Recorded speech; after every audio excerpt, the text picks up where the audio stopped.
I'm EJ and I'm a community curator, and I led the Queer the Peer and Museum of Transology exhibitions at Brighton Museum and Art Gallery. Hello, my name is Judith Ricketts. I'm an exhibiting artist and a lecturer at the University of Brighton.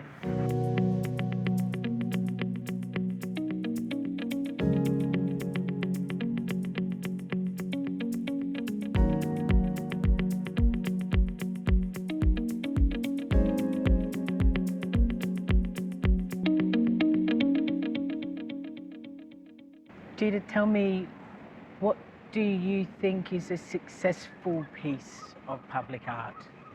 So my notion of what a successful piece of public art would be is art that represents community and the population in which it sits. I don't think we're there yet.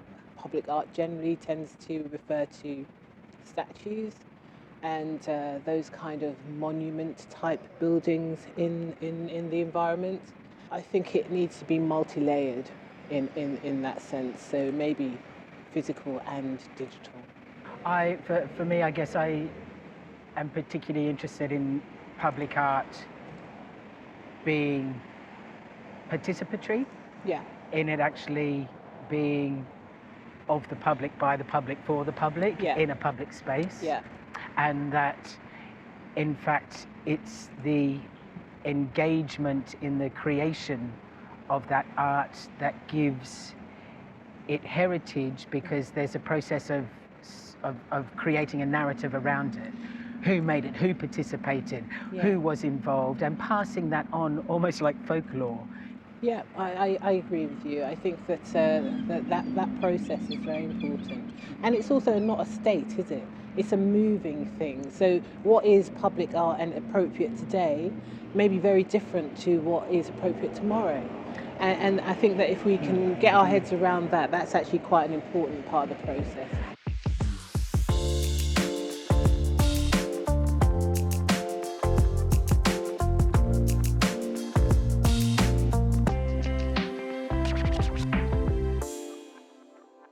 I think I'm interested in how communities use pieces of public art. Yeah. So, for example, up in the New Stein, we've got the AIDS Memorial by Romany Mark Bruce. What works about it is the fact that it was commissioned by the public, and still to this day, every year there's AIDS vigils around it. So it becomes part of the space, but also part of the fabric of the community, and what we stand for and what we need to remember, and what a brighter future looks like as well. And equally, you know, if we tried to do the same for the African Caribbean community or any other community, you wouldn't find that here. You'd have to go into archives and you'd need to be in London.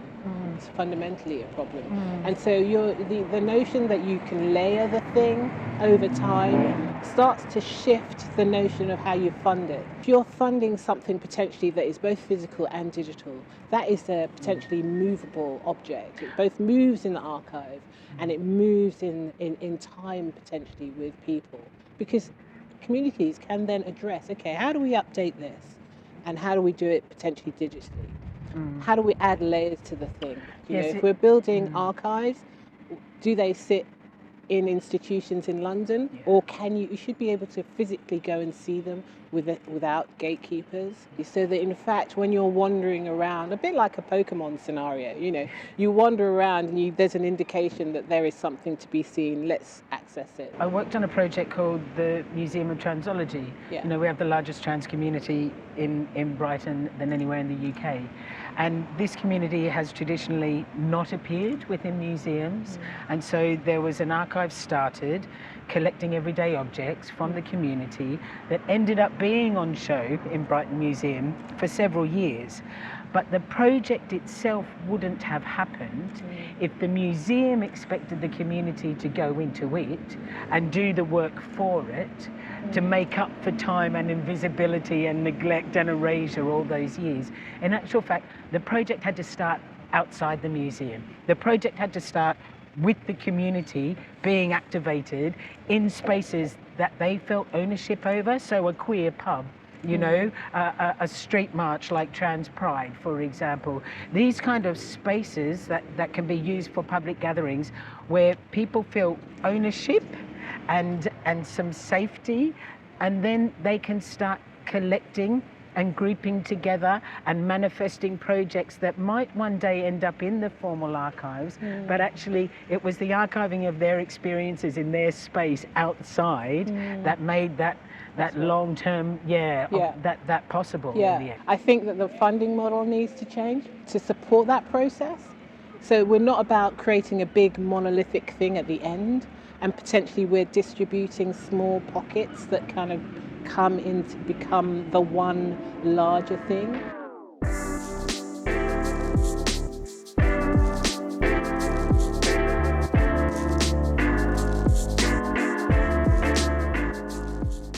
How can this rethinking of what public art is assist our city to become an anti-racist city? What role does it play in that?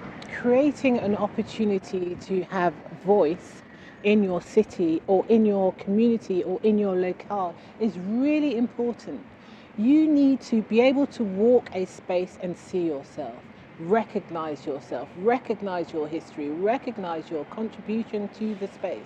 And I think that, you know, in the very, very short term, that can be done through a multi-sensory experience, so physical and digital. Layering on of updated information on various statues and monuments that you are... Right, so reinterpretation. Absolutely. So they exist in fragmented spaces, and those need to be updated. They need to be physically viewable and accessible and usable.